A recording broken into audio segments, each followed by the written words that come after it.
In some of our past lessons, I have asked, what do you think the church is for?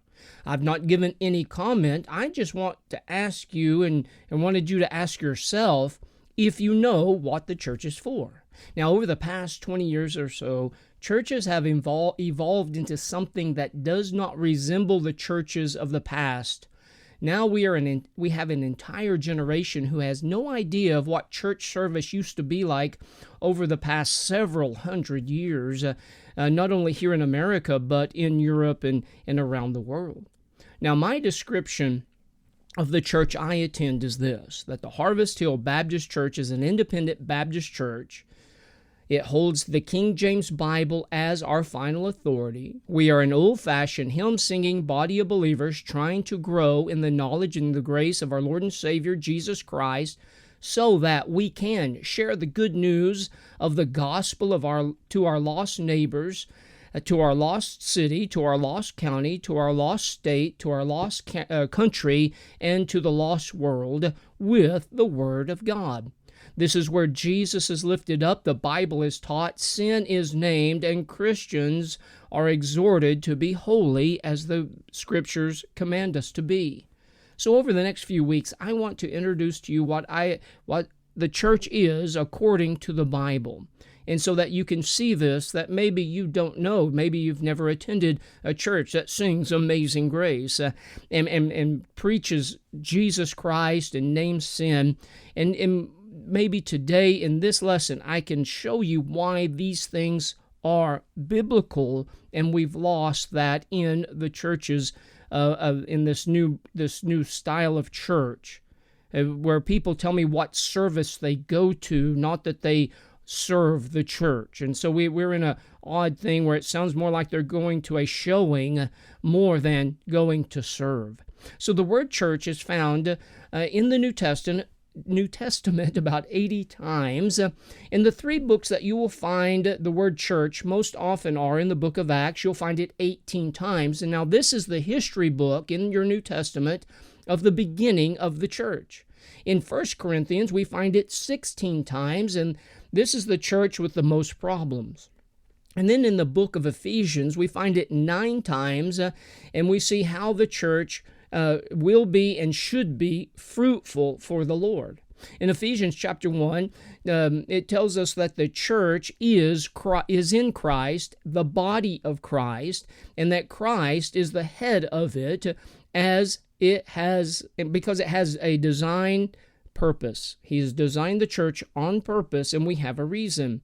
In Ephesians chapter 1, verse 9, it says, having made known unto us the mystery of his will, according to his good pleasure, he hath purposed in himself.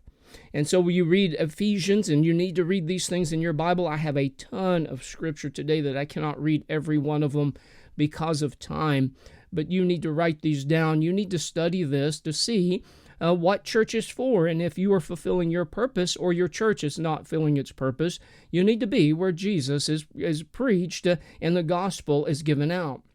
Now, in chapter 3 of Ephesians, it reveals the mystery of exactly what the church is, and that it is a major doctrine of the Bible, the New Testament, and we must learn and understand it so that we are not disobedient to our Lord and Savior.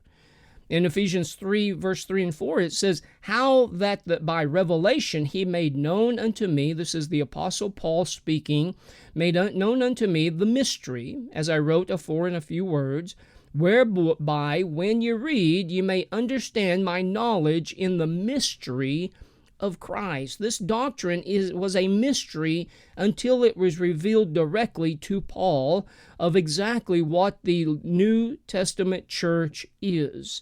In Ephesians 3, 5, and 6, it says, which in other ages was not made known unto the sons of men, as it is now revealed unto his holy apostles and prophets by the Spirit, that the Gentiles should be fellow heirs of the same body and partaker of his promise in Christ by the gospel. So the word church has a dual meaning, and in the and used in different ways than the Bible. You need to know these different ways so you know exactly the context. But it refers, first of all, to the body of believers, the general body of all saved people. It refers, and it also refers to the assembly of believers. So individually, the saved are part of the body of believers, the body of Christ. We represent Jesus Christ individually. But when a group of believers meet in a local church, they are the assembly, and they represent the body of Christ as a local church, as an assembly. The church is very important for us. Very important for us, and it is very important to God because it involves His Son, His body. So the Lord identifies Himself personally with the church. Now, in Acts chapter 9, we learn that if you've touched the church in a good way, bad way, but in this way it was bad, if you hurt the church, you've disgraced the church, you've cursed the church, you have also done that to Jesus Christ Himself. Acts chapter 9 is where Saul, who became the Apostle Paul, is saved on the road to Damascus. And it tells us that he had slaughter against the disciples of the Lord. In verse 5 of chapter 9, it says, and when Jesus had revealed Himself to him, He said, "Who art thou, Lord?" And the Lord said, "I am Jesus whom thou persecutest. It is hard for thee to kick against the pricks." So He identifies Himself so closely to the church because Paul was putting men and women in prison and killing them, or at least sentencing them to death, like He did Stephen in the previous chapter. And Jesus said, "You were persecuting me." He said, "You were persecuting Jesus Christ Himself." And Paul didn't even believe in Jesus, and he found out he was assaulting the Christ of the cross. And so we are taught that it is His body. And so if we realize that the church, and Jesus identifies the church as Himself, as His body, when we understand that fully in our minds and accept it by faith, the church becomes important to us also in what it is supposed to be according to the Word of God. Practical separation is understood by this. This is why we represent the body of Christ. He is in us, we're in Him, and so we must learn how to maintain our body as we're commanded in the Scriptures. So if someone is out of fellowship with the assembly, the local church, they're out of fellowship with the Lord. Many people say that they serve God, but they don't believe in the church. Well, then they don't believe the Bible, and so I don't know what they believe in to get saved. They're out of fellowship with the Lord, and that is fellowship with darkness according to the Word of God. So when the church is important to us, then we will live by some non-optional principles. Not only will it cause us to assemble ourselves together, but it will also cause us to defend what we do when we assemble ourselves. We will protect it. We're going to make sure it honors who we represent, that we're in Jesus Christ. We will glorify the Lord, not ourselves, in everything that we do as a church. We'll do it in fellowship, in teaching and preaching, but also when we sing and recognize that music is biblical. And so many people are looking for a feeling and an emotion, but it is not. It is a worship of the God who died for our sins and made us a way to serve Him as His body, representing Him in this last of the last days. Ephesians 5:19 says, speaking to yourselves in psalms and hymns and spiritual songs, singing and making melody in your heart to the Lord. It tells us basically the same thing in Colossians 3:16. And so let's look at some of the things that we understand in the Scriptures. Now, there's a principle design, and we know that God does not change, and so we can go to the Old Testament and get the idea of what God expects from His people. Isaiah chapter 43, verse 7 says, even everyone that is called by my name, and if you're saved and you are called by name and you are represent as a Christian, being Christ-like. So it says, everyone that is called by my name, for I have created him for my glory. You have been created in Christ Jesus unto good works, according to Ephesians chapter 2 and verse 10. And it says, I have formed him, yea, I have made him. We are new creatures in Christ according to the New Testament. You need to know these things so that you can understand and appreciate what God has done in you and for you in salvation. So everything that God creates has a special purpose, and we have been created in Christ Jesus unto good works, talking about the new birth. And now as a design that he built into it.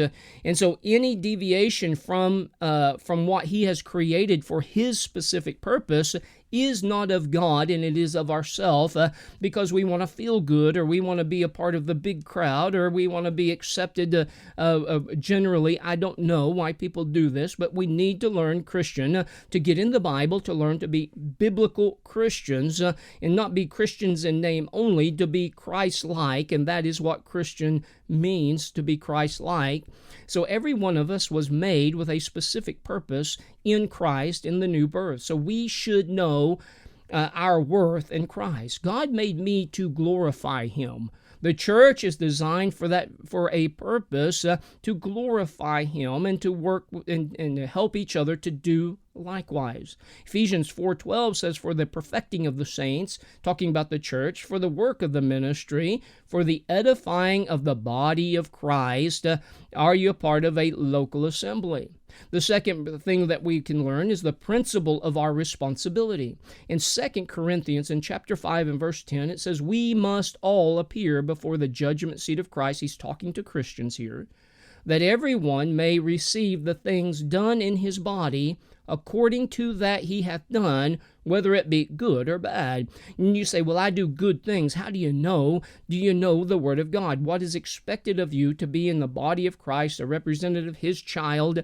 What is it that you do good or bad? Is it according to what he said is right, or what he said is wrong? 1 Corinthians chapter 10 and verse 31 says, whether therefore we eat or drink or whatsoever you do, do all to the glory of God, not yourself, not your preacher, not to the worship team, not to the building, but to the glory of God himself. Now this principle is an understanding that God holds each Christian individually, personally responsible for our words, our thoughts, our actions, our motives, even our attitude, and it's going to be held to the standard of the Word of God. So it will create in you a good conscience because you are staying right according to God, not what you feel. Now we represent Christ to the world. That is our responsibility. What do people think of Jesus because of you and your actions and maybe your mouth or the things that you participate in, or you understand what I'm saying, or maybe your silence of Jesus Christ and his saving power of lost people going to hell. So the third thing, we'd see the principle of authority. The authority. Nobody wants to be under the authority of anybody or anything except their own authority, and that is of the devil, that is of Satan, that is of the coming Antichrist.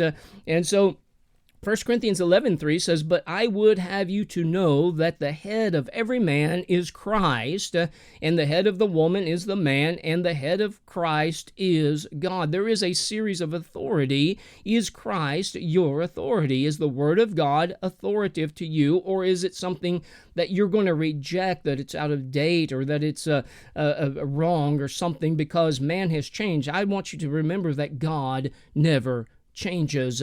And so and an understanding that God has established a chain of command, a structure of authority, a balance of power in everything he has created. We see a lot of that in Romans 13 and in Romans 5. And there are four possible authorities: the church, the experience, and human reasoning. And so the Bible is the authority, not the church, not experience, not human reasoning.